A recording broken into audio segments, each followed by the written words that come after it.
cabang iman yang ke-20 yaitu taharah. Taharah seperti yang telah kita jelaskan mencakup wudu untuk menghilangkan hadas kecil, mandi untuk menghilangkan hadas besar, dan juga izalatun najasah menghilangkan najis. Itulah yang dikehendaki dengan taharah. Dan taharah diantaranya tadi kita katakan adalah wudu. Dalam hadis dijelaskan tentang pentingnya seseorang itu melanggengkan wudu, yaitu hadis Hasan dari Abi Kabsyah As-Saluli bahwa Rasulullah sallallahu alaihi wasallam bersabda, istaqimu wa lan tuhsu wa'lamu anna khaira a'mali salatullah salamullah ala al-hadi rasulillah. Assalamualaikum warahmatullahi wabarakatuh. Hadirin rahimakumullah, mari kita memulai ngaji kita pagi hari ini dengan tidak lupa mengikhlaskan niat kita lillahi ta'ala. Qala al-muallif rahimahullahu ta'ala wa li hadithi an hasanin, lan krana ana hadis Hasan an Abi Kabsyah saking Abi Kabsyah As-Saluli kang bangsa Salul, an Thawbana saking Thawban radhiyallahu anhu, istaqimu wa lan tussu. Istaqimu amrih istiqamah sapa sira kabeh, walan tuhsu lan ora bakal bisa ngitung sapa sira kabeh, wa'lamu lan weruh sapa sira kabeh, anna khaira a'malikum ing sak temene sak api-apike amal sira kabeh iku as-shalatu salat ai ba'dal iman, wala yuhafidhu lan ora njaga alal wudu'i ing atase wudu sapa illa mu'minun kejaba wong kang iman. Rawang riwayataken sapa Al-Halimiyu Imam Halimi an Yahya bin Adam fi qawlihi ing dalem dawe Kanjeng Nabi at-tuhuru syatrul iman. Li'anna Allah karena sak temene Allah Ta'ala halih maha luhur sapa Allah iku sama was jenengi sapa Allah as-salata ing salat imanan ing aran iman. Faqala mongko dawuh sapa Allah, wa ma kana Allahu liyudhi'a imanakum. Wa ma kana lan ora ana sapa Allahu Allah iku liyudhi'a yakti niat-niataken ganjaran sapa Allah imanakum ing yakti niat-niataken sapa Allah imanakum ing ganjarane salat sira kabeh. Salatakum tegese ing salat sira kabeh ila Baitul Maqdisi maring Baitul Maqdis. Wala tajuzu lan ora wenang apa as-salatu salat illa bil wudu'i kejaba kelawan wudu. Fahuma mongko utawi karone salat lan wudu iku syai'ani perkara loro, kullu wahidin kang utawi saben-saben siji minhuma sangking syai'ani iku nisful akhari separone kang weneh. Hadirin hadirat rahimakumullah, pagi hari ini kita masih melanjutkan pembahasan tentang cabang iman yang ke-20 yaitu taharah. Taharah seperti yang telah kita jelaskan mencakup wudu untuk menghilangkan hadas kecil, mandi untuk menghilangkan hadas besar, dan juga izalatun najasah menghilangkan najis. Itulah yang dikehendaki dengan taharah. Dan taharah Di antaranya tadi kita katakan adalah wudhu.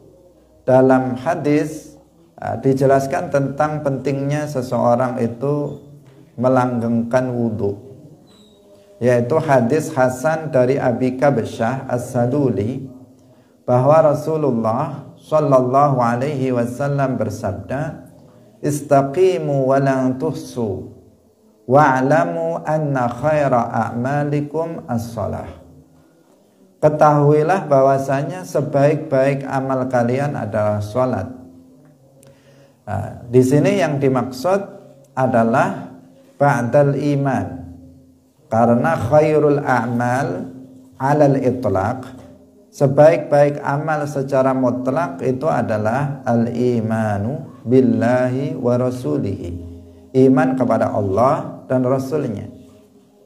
Hadis-hadis Rasulullah Shallallahu Alaihi Wasallam tentu tidak saling bertentangan satu dengan yang lain.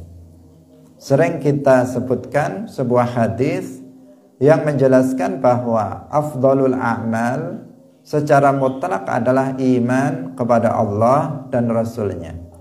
Ketika Rasulullah ditanya tentang afdalul a'mal, beliau mengatakan afdalul a'mali imanun billahi wa rasulihi. Amal perbuatan yang paling utama adalah iman kepada Allah dan Rasulnya.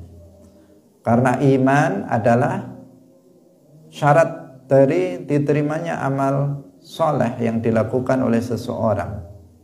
Karena iman adalah kunci surga. Hanya orang yang mati dalam keadaan beriman, dia yang nantinya akan bisa masuk surga. Karena itu tidak ada yang melebihi keutamaan dari al-iman billahi wa rasulih. Nah, ketika kemudian ada hadis lain yang mengatakan bahwa anna khaira a'malikum as-shalah, sebaik-baik amal kalian adalah salat, maka yang dimaksud di sini adalah ai ba'dal iman, bahwa perbuatan yang paling mulia setelah iman kepada Allah dan Rasulnya adalah salat. Nah, salat yang dimaksud adalah salat 5 waktu. Salat 5 waktu itu yang dimaksud di sini. Bahwa salat 5 waktu itu lebih utama daripada amal-amal perbuatan yang lain. Salat lebih mulia daripada jihad. Salat lebih mulia dari birrul walidain. Salat lebih mulia dari haji. Salat lebih mulia dari puasa. Nah, meskipun setiap amal ibadah itu memiliki keutamaan sendiri-sendiri yang berbeda dengan keutamaannya salat. Tetapi dari sisi kemuliaannya, keutamaannya, salat adalah yang paling utama. Misalnya haji. Haji memiliki keutamaan yang tidak dimiliki oleh salat. Seseorang yang haji dan dia mendapatkan haji yang mabrur, maka seluruh dosanya diampuni oleh Allah Subhanahu wa taala, termasuk dosa-dosa besar yang pernah dilakukannya, semuanya diampuni oleh Allah. Sehingga orang yang haji dia pulang dalam keadaan seperti ketika dia dilahirkan oleh ibunya, sama sekali tidak memiliki dosa. Ini keutamaan haji. Ini gak ada dalam sholat, tetapi ada dalam haji. Puasa seperti yang kita lakukan sekarang, puasa Ramadan, pahalanya berbeda dengan ibadah yang lain, di mana Rasulullah Shallallahu Alaihi Wasallam dalam hadis qudsi, Allah berfirman, fa innahu li wa ana ajzi bihi, bahwa puasa itu pahalanya dilipat gandakan dengan lipatan yang hanya Allah yang mengetahuinya. Kalau amal-amal yang lain itu dilipat gandakan sampai 10 kali lipat, 100 kali lipat, 700 kali lipat, dijelaskan. Tetapi untuk puasa hanya Allah yang mengetahui lipatan pahala yang akan diterima oleh orang yang melakukannya. Ini keutamaan atau keistimewaan dari sebuah ibadah. Tetapi dari sisi kemuliaan dan keutamaannya, maka puasa tidak bisa mengungguli sholat 5 waktu. Kemudian haji tidak bisa mengungguli sholat 5 waktu. Sholat 5 waktu adalah yang paling utama. Dan nanti pada hari kiamat sholat 5 waktu ini yang juga akan dihisab pertama kali. Nanti akan ada pembahasan setelah ini, yaitu cabang iman yang ke-21 adalah sholat. Wala yuhafidhu 'alal wudu'i illa mu'min. Dan tidak memelihara terhadap wudhu kecuali mukmin. Nah, karena yang sholat itu ya orang mukmin, yang melaksanakan sholat adalah orang mukmin. Dia tidak memelihara wudhunya dalam rangka melaksanakan sholat kecuali seorang mukmin. Karena seorang mukmin dia sholat, dan salah satu syarat sah sholat dia harus suci dari hadas kecil. Dan untuk mensucikan hadas kecil itu adalah dengan berwudu. Tetapi bukan berarti bahwa setiap sholat seseorang harus wudu. Karena ada sebagian yang kurang paham, sehingga dia menganggap bahwa setiap kali seseorang sholat dia harus wudu. Yang benar bahwa setiap kali seseorang sholat dia harus punya wudu. Artinya dia dalam keadaan suci dari hadas kecil.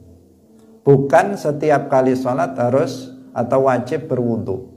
Karena ada orang sekarang misalnya sholat maghrib wudu, nanti sholat isya wudu lagi, tadi sholat zuhur wudu, sholat asar wudu, sholat maghrib wudu. Ya bagus saja kalau memang dia tahu bahwa jika dia belum batal dari wudunya, maka wudu yang dilakukannya wudu sunnah, namanya tajdidul wudu. Jadi niat wudunya adalah untuk tajdidal wudu, memperbaharui wudu, karena dia masih punya wudu, dia belum batal. Kalau seseorang belum batal, misalnya sholat asar dia telah berwudu, kemudian ketika masuk waktu maghrib dia belum batal wudunya, langsung sholat bisa. Ketika masuk waktu isya belum batal juga wudu asar tadi, dia bisa langsung melaksanakan sholat. Tidak diwajibkan dia harus berwudu kembali, kecuali jika batal. Habis sholat asar kentut sudah, atau habis sholat asar dia sudah melakukan hal yang membatalkan wudu, maka dia nanti ketika akan sholat maghrib maka dia wudu kembali. Habis sholat maghrib kok batal lagi, berarti nanti isya wudu lagi. Jadi karena suci dari hadas kecil adalah syarat sah sholat, sehingga kalau wudunya masih ada, dia belum batal wudunya, maka dia tidak diwajibkan berwudu, tetapi disunnahkan, namanya tajdid al-wudu, memperbaharui wudunya. Itu akan lebih utama, tetapi niatnya adalah untuk bukan li raf'il hadatsil asghar, bukan nawaitul wudu'a li raf'il hadatsil asghar, saya niat wudu untuk menghilangkan hadas kecil. Enggak. Kenapa? Dia enggak punya hadas kecil, dia tidak berhadas kecil karena dia belum batal wudunya, dia masih suci. Maka nawaitu tajdidal wudu, saya berniat untuk memperbaharui wudu, maka dia akan mendapatkan pahala dari wudunya tersebut. Hadirin rahimakumullah, memelihara wudu artinya artinya dia juga memelihara sholat, karena dengan sholat dia kemudian juga memelihara wudunya. Tetapi jika seseorang kemudian memelihara wudunya dengan pengertian terus dalam keadaan suci, maka itu lebih utama. Setiap kali meskipun nggak sholat, dia batal, kemudian dia wudu, nanti batal lagi dia wudu, melanggengkan dia dalam keadaan suci, maka itu yang lebih utama. Tetapi itu bukan sebuah kewajiban. Yang wajib adalah setiap kali dia melaksanakan sholat, maka dia harus dalam keadaan suci dari hadas kecil. Demikian juga suci dari hadas besar. Demikian juga harus suci dari najis, baik pada pakaiannya, tempatnya maupun badannya, seperti yang sudah kita jelaskan dalam pertemuan sebelumnya. Hadirin yang dirahmati oleh Allah Subhanahu wa taala. Kemudian yang berikutnya diriwayatkan oleh Al-Halimi dari Yahya bin Adam tentang hadis Rasulullah sallallahu alaihi wasallam, at-tuhuru syatrul iman. Telah kita singgung sebelumnya bahwa dalam menjelaskan hadis ini para ulama berbeda pendapat. At-tuhuru syatrul iman, suci itu separuhnya iman. Gimana maksudnya? Suci itu separuhnya iman. Maksudnya bagaimana? Maksudnya sebagian ulama mengatakan bahwa at-tuhuru syatrul iman artinya bahwa pahala dari bersuci itu mencapai separuh dari pahala keimanan. Kita tahu iman itu afdalul a'mal secara mutlak, berarti iman itu pahalanya sangat besar, paling besar dari amal yang lainnya. Iman kepada Allah dan Rasulnya pahalanya paling besar, melebihi dari sholat, melebihi dari pahala amal-amal ibadah yang lainnya. Nah, toharah ini pahalanya mencapai separuh dari pahala iman. Menurut sebagian ulama maknanya begitu. At-tuhuru syatrul iman. Sebagian ulama yang lain menjelaskan yang di sini yang sekarang akan kita bahas, bahwa makna iman dalam hadis Rasulullah at-tuhuru syatrul iman itu bukan iman kepada Allah dan Rasulnya, tetapi al-iman maksudnya adalah as-shalah. Kenapa? Karena Allah Subhanahu wa taala itu menamakan iman dengan menamakan iman atau menamakan salat dengan iman. Saya ulangi lagi, karena Allah di dalam Al-Qur'an itu menamakan salat dengan iman. Sebagaimana disebutkan dalam ayat Al-Qur'an surat Al-Baqarah ayat 143. Wa ma kana Allahu liyudhi'a imanakum. Apa artinya imanakum? Artinya salatakum. Wa ma kana Allahu liyudhi'a imanakum, ay wa ma kana Allahu liyudhi'a salatakum. Itu artinya. Jadi iman di situ artinya salat. Berarti at-tuhuru syatrul iman, salat suci itu adalah bagian dari salat. Iman bersuci itu adalah bagian dari salat, itu artinya. Kenapa? Karena toharah bersuci adalah syarat sahnya salat, sehingga bersuci itu adalah bagian dari salat. Keduanya dikatakan fahuma syai'ani kullu wahidin minhuma nisful akhar. Keduanya itu dua, yang satu wudu, bersuci secara umum, kemudian yang kedua adalah sholat. Dua, tetapi keduanya adalah separuh dari yang lain.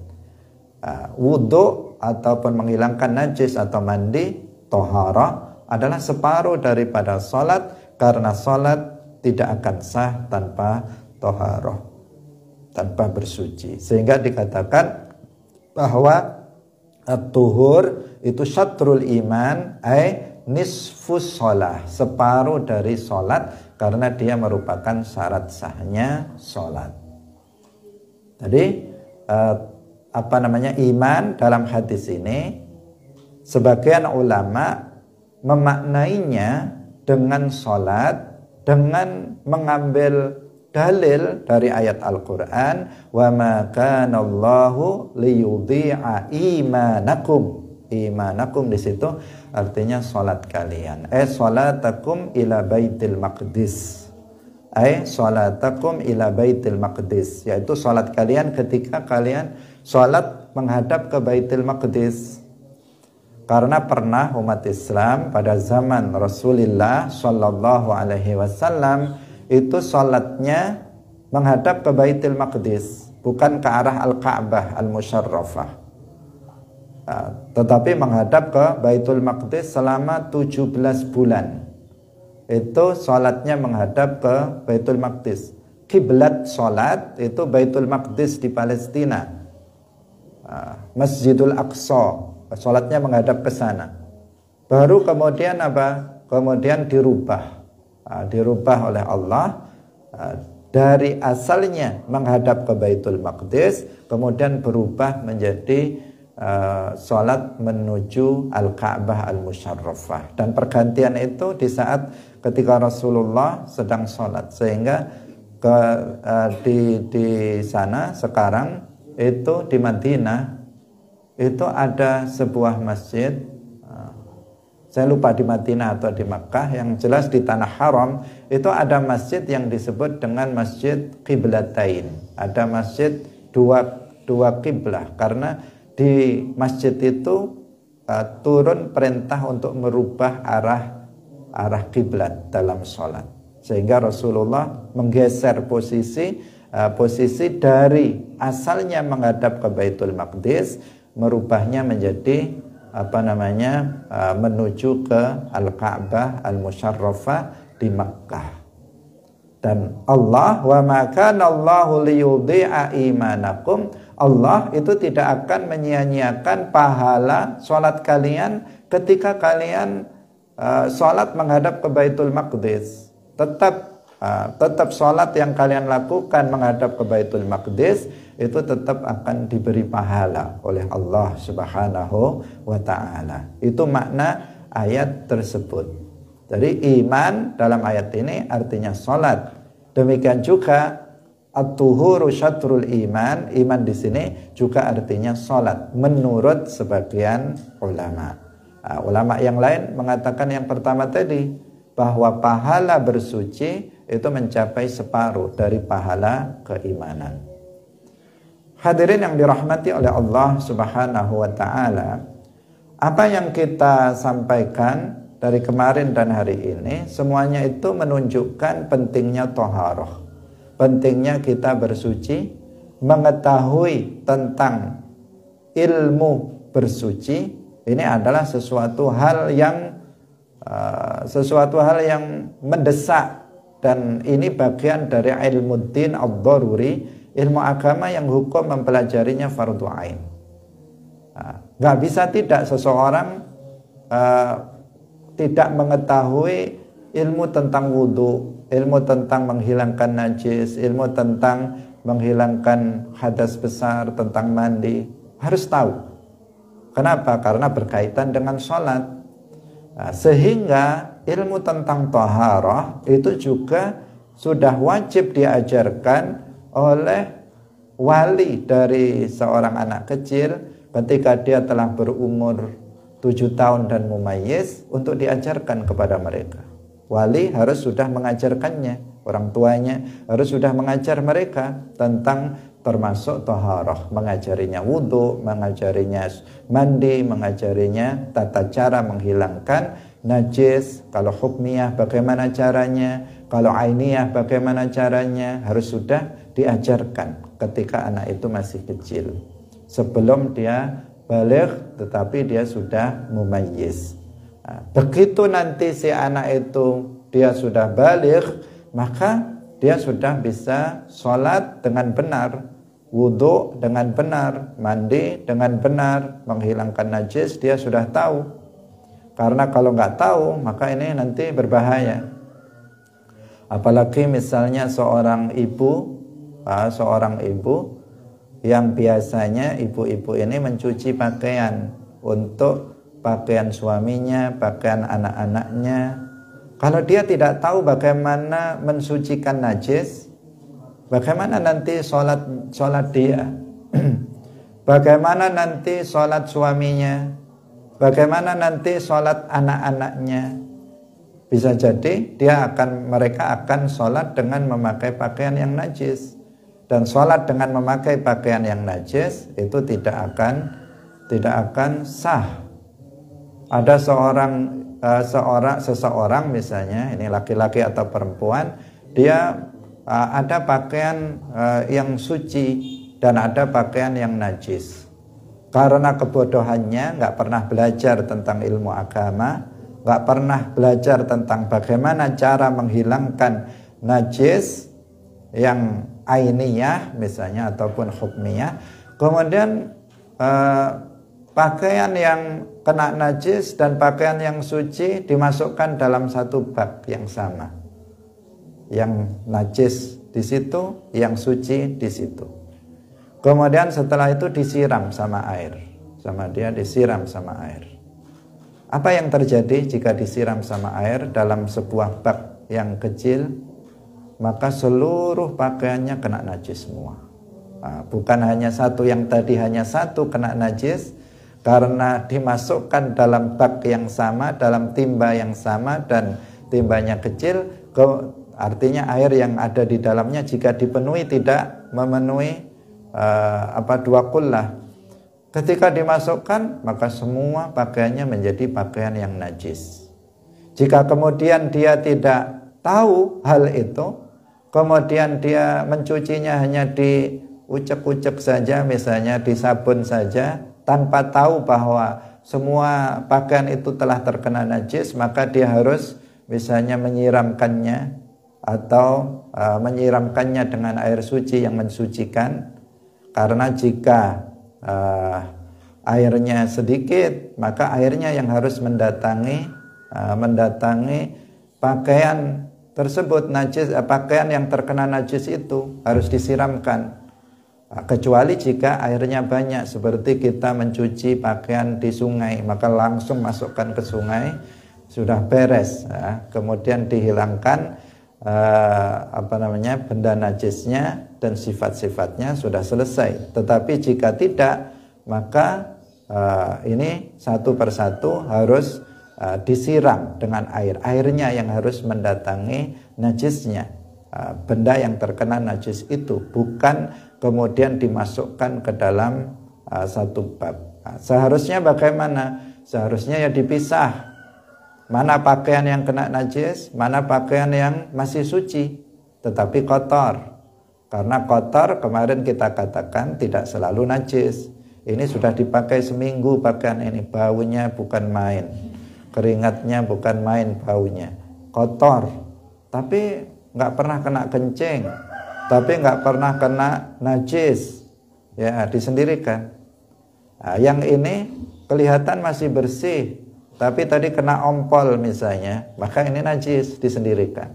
Biar tidak rekoso, biar tidak susah payah.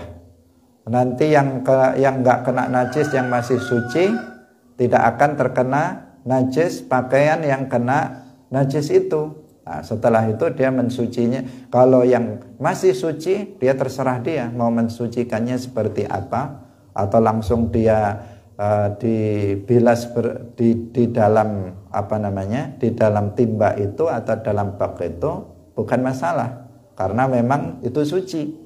Tetapi untuk yang najis, maka di sini harus disucikan dengan mengikuti prosedur menghilangkan najis. Di mana jika airnya itu sedikit airnya sedikit, maka dia harus dialirkan pada pakaian yang terkena najis itu. Jika airnya banyak, maka bisa dialirkan atau bisa dimasukkan ke dalam air tersebut yang jumlahnya banyak, yang tidak akan berubah air tersebut karena banyaknya. Hadirin yang dirahmati oleh Allah, pembahasan ini tentu butuh rincian lebih dan itu dipelajari secara khusus dalam bab thaharah. Hadirin rahimakumullah, jadi bersuci ini penting dan belajar ilmu fikih tentang thaharah ini penting. Kalau ada orang yang menganggap tidak penting, maka ini adalah orang bermasalah. Orang bermasalah. Apa ada orang yang menganggap tidak penting belajar fikih? Ada. Di antaranya adalah Sayyid Qutb. Sayyid Qutb ini orang yang Sayyid Qutb ini orang yang sesat dan menyesatkan, baik dalam masalah akidah maupun dalam masalah lainnya. Dan ini adalah bapak teroris dunia Karena rata-rata kelompok orang-orang yang teroris itu terinspirasi dengan pemikiran Sayyid Qutb. Dia yang mengkafirkan umat Islam yang tidak berhukum dengan hukum Al-Quran. Namanya Sayyid Qutb. Nah, dia mengatakan bahwa hari ini udah nggak ada orang Islam lagi. Semuanya sudah murtad.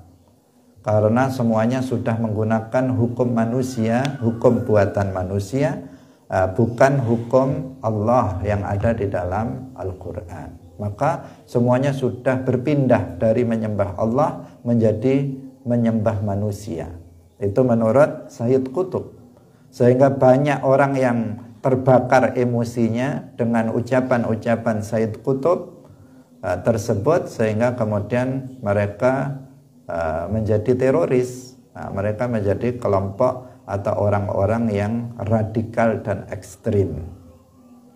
Hadirin rahimakumullah, apa di antara ucapan Sayyid Qutb tentang masalah ini? Dia mengatakan innal istighala bil fiqhi al-an biwasfihi amalan lil Islam mudayyi'atun fahuwa mudayyi'atun lil umuri wal ajr. Dia mengatakan innal istighala bil fiqhi, sesungguhnya menyibukkan diri belajar fikih. Bagaimana itu wudu, bagaimana sholat, bagaimana mandi, bagaimana menghilangkan najis. Sibuk dengan belajar fikih itu sekarang ini, hari ini ketika negara-negara itu nggak ada yang menerapkan hukum Islam secara resmi, kata Sayyid Qutb, dengan dalih ini mengamalkan Islam, kata Sayyid Qutb, itu mudayyi'atun lil umur, itu menyia-nyiakan waktu saja, buang-buang waktu aja dan buang-buang pahala. Sekarang ini menurut dia ini waktunya, ini zamannya adalah jahiliyah. Periodenya, kalau menurut mereka istilahnya periodenya ini sekarang periode Makkah. Jadi tidak waktunya belajar fikih, belajar ini ibadah, sholat, puasa, belum waktunya. Waktunya sekarang ini adalah apa? Periode Makkah itu dakwahnya dakwah akidah, dakwah dakwah untuk tentang keimanan, bukan masalah hukum. Kalau sekarang belajar hukum, belajar tentang fikih, maka itu buang-buang waktu, buang-buang umur saja, kata Sayyid Qutb. Hadirin rahimakumullah, perkataan ini perkataan yang sangat buruk dan mengajak orang untuk bodoh terhadap ilmu-ilmu agama. Kalau dia mengajak orang lain menerapkan hukum Islam, lalu tidak belajar hukum Islam, terus hukum mana yang mau diterapkan? Kan aneh ya. Dia mengatakan orang yang tidak menerapkan hukum Islam, maka dia kafir. Dia mengatakan begitu. Tetapi dia mengajak orang tidak belajar tentang hukum Islam. Dikatakan bahwa belajar fikih hukum Islam itu menyia-nyiakan umur saja. Lalu dia mengajak menerapkan hukum yang mana? Jika hukum Islamnya saja dia nggak paham, lalu yang diterapkan yang mana? Ada tanakut, ada kontradiksi pemikiran yang nggak jelas. Maunya apa sih dia itu? Mengajak menerapkan hukum Islam, tapi belajar tentang hukum Islam nggak boleh. Namanya menerapkan itu kan tahu dulu, tahu ilmunya dulu, setelah itu baru diterapkan. Tahu wudu, baru wudu. Tahu tentang sholat, baru kemudian sholat. Tahu tentang hukum-hukum Islam lainnya, baru kemudian menerapkannya. Ini ngajak menerapkan hukum Islam, tetapi dia mengatakan belajar hukum itu menyia-nyiakan umur saja. Ini Sayyid Qutb, pemikirannya aneh. Dan ini bertentangan dengan apa yang tadi kita telah sampaikan. Hadis-hadis Rasulullah Sallallahu Alaihi Wasallam itu menganjurkan kita untuk belajar taharah, belajar tentang taharah. Bahkan dikatakan at-tuhuru syatrul iman. Bagaimana dikatakan belajar tentang taharah bagian dari fikih itu menyia-nyiakan umur? Sementara Rasulullah sendiri mengatakan bahwa bersuci itu adalah bagian dari iman. Tapi dia menyebutnya menyia-nyiakan umur. Di dalam Al-Quran Allah Subhanahu wa ta'ala berfirman, innallaha yuhibbut tawwabina wa yuhibbul mutatahhirin. Innallaha yuhibbu at-tawwabin. Sesungguhnya Allah itu mencintai orang-orang yang bertaubat. Wa yuhibbul mutatahhirin. Dan Allah mencintai orang yang bersuci. Orang yang bersuci, orang yang berwudu untuk menghilangkan hadas kecil, orang yang mandi untuk menghilangkan hadas besar, menghilangkan najis. Allah mencintai orang-orang yang bersuci. Dan orang yang bersuci bisa dia bersuci kalau dia sudah belajar bagaimana tata cara bersuci. Maka belajar tentang ahkamut taharah adalah sesuatu hal yang mendesak. Tidak bisa seseorang menyepelekan atau menganggap bahwa ini sesuatu yang tidak penting pada masa sekarang. Maka hati-hati dengan segenap pemikiran yang kayak begini. Dia maunya apa?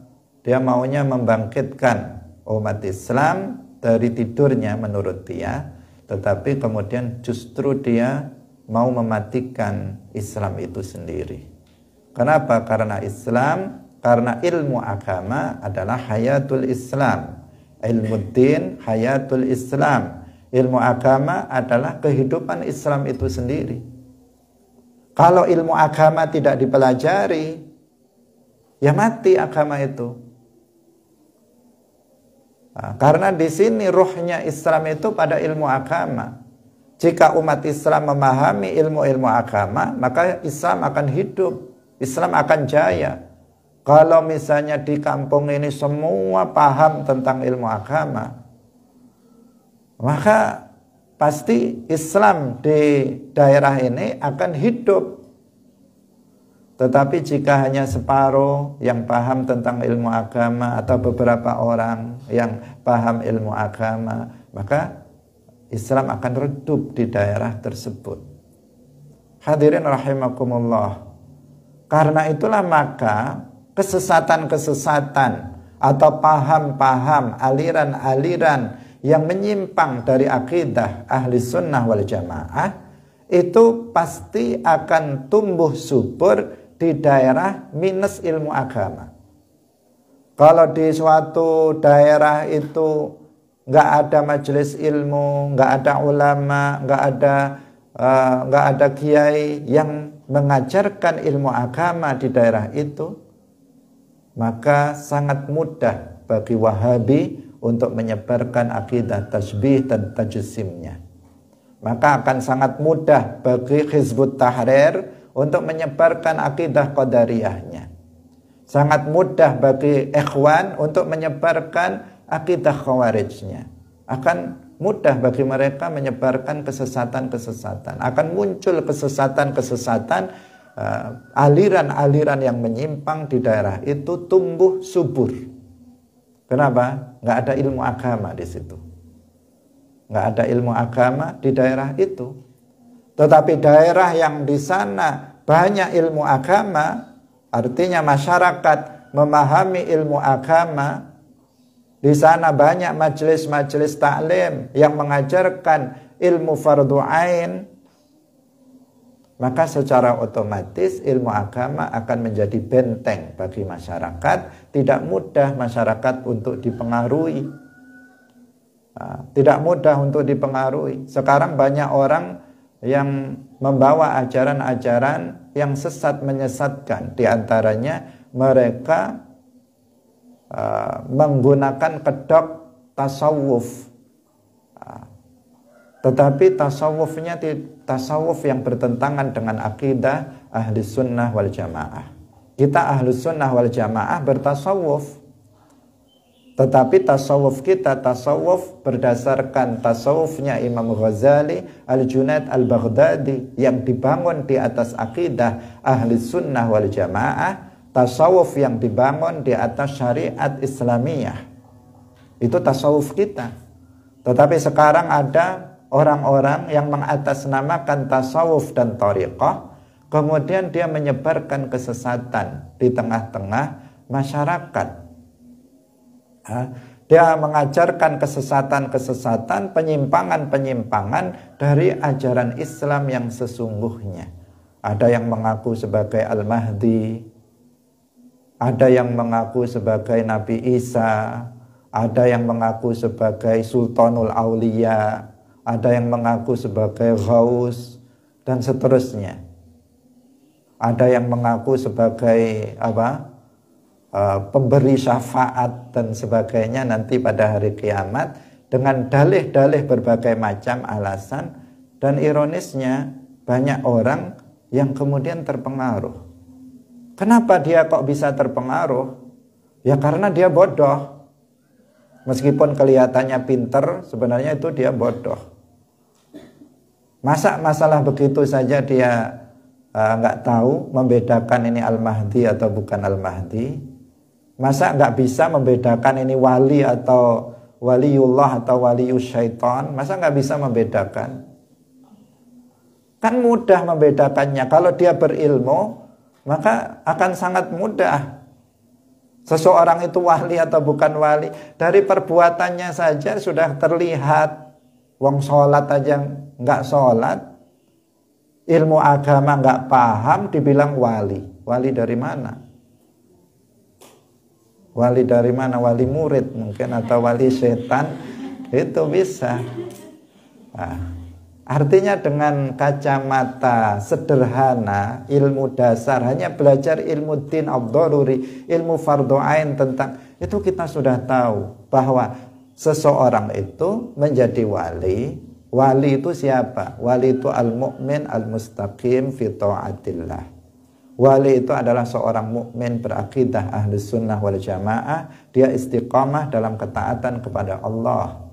Dia menjalankan yang wajib, meninggalkan yang haram. Dan itu semuanya didahului dengan belajar ilmu agama. Dan dia belajar ilmu agama nggak ada riwayatnya. Kemudian dia pengamalan ajaran agama tidak ada. Kemudian dia mengaku jadi wali. Kalau ketemu kita langsung kita bilang kamu pendusta. Bohong kamu itu. Kan bisa, kalau kita baru belajar saja sudah tahu. Ini ada orang yang kayaknya pintar tetapi ternyata ketemu orang jelas bukan walinya. Nah, dia bahkan mengatakan dia Al-Mahdi, dia Ghaus, dia Sultanul Aulia dan seterusnya. Nah, sangat aneh. Ini semuanya apa? Permasalahannya adalah bodoh terhadap ilmu agama, tidak belajar ilmu din ad-daruri. Belajarnya langsung, belajarnya langsung itu lompat-lompat. Akibat belajar yang lompat-lompat itu begitu. Belajar itu kan harus step by step. Belajar itu harus mendahulukan ilmu yang wajib dari ilmu yang lainnya. Ilmu din ad-daruri dalam bidang akidah, pelajari dulu, kuat. Pelajari ilmu din ad-daruri dalam fikih sampai mapan. Pelajari ilmu din ad-daruri dalam akhlak tasawuf sampai mapan. Setelah itu aman, baru belajar tafsir, belajar ilmu Al-Quran, belajar mustalahul hadis, belajar tentang tasawuf yang lebih detail dan sebagainya. Belajar ilmu kalam yang lebih detail dan seterusnya. Mestinya seperti itu belajar itu, maka akan aman. Ini belajarnya lompat-lompat ke sana kemari, gak jelas juntrungnya. Sementara sifat 20 hanya dalam ucapan, tidak dalam pemahaman yang benar. Akhirnya apa? Ya seperti itu. Membedakan wali dengan yang bukan wali saja nggak bisa. Kemudian membedakan ini Al-Mahdi atau bukan Al-Mahdi, Nggak bisa. Padahal sifat Al-Mahdi sudah dijelaskan oleh hadis-hadis Rasulullah yang jumlahnya sangat banyak, mencapai derajat mutawatir maknawi tentang Al-Mahdi. Sifatnya seperti apa? Bahwa dia misalnya yang paling sederhana namanya adalah Muhammad, ayahnya namanya Abdullah. Dari situ saja sudah jelas kalau namanya bukan Muhammad, ya dia bukan Al-Mahdi. Kalau dia bukan keturunan Rasulullah, ayahnya bukan Abdullah, ya dia bukan Al-Mahdi. Ini namanya aja tidak kita sebut orangnya, ya, namanya saja nggak nyambung sama sekali, apalagi yang lain-lainnya. Maka sangat aneh jika kemudian seseorang terpengaruh dengan hal yang seperti ini. Akibat dari apa? Kebodohan. Kalau kita tidak secara jelas tidak mengatakan orang kayak begitu bukan orang pintar terhadap ilmu agama, ya. Bukan orang yang alim, tetapi orang yang bodoh terhadap ilmu agama. Dia keropos apa namanya, pondasi ilmu agamanya keropos. Kalau diibaratkan dengan rumah, maka pondasinya paling dasar ini keropos sehingga mudah ambruk rumah itu.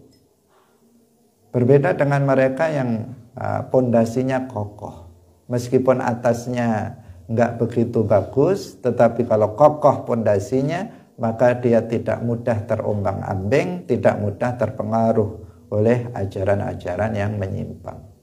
Karena itu ilmu din hayatul Islam, ilmu agama ini adalah kehidupan Islam.